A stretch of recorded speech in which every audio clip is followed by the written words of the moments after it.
Hey guys, my name's Rob Pollock over at Larabi's. I just wanted to share one of our new things that we're coming out with, these OA cleaning caps for the InstantVap.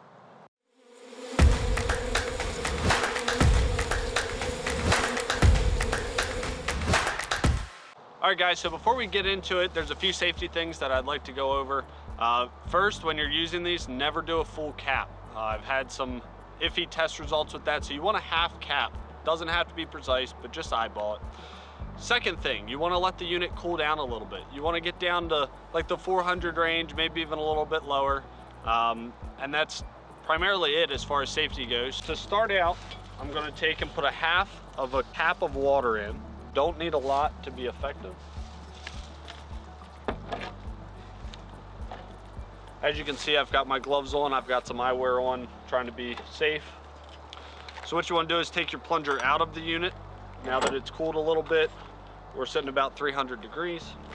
You want to take, and with a good glove, push the unit in so it seats firmly in there.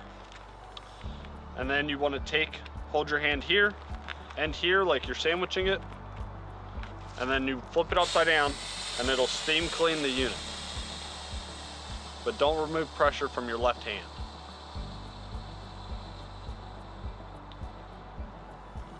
And then when that's done, you just pull your cap off and you've done your cleaning. So then what you can do is take this over, you can rinse it in a bowl of water or the sink. You can put it in a sink and rinse it out, but you just don't want the OA crystals to be built up on it. It is stainless, it won't oxidize, but you do want to make sure you're keeping your stuff clean and ready for the next treatment. All right guys, so we're gonna have those on our website in a pack of 3.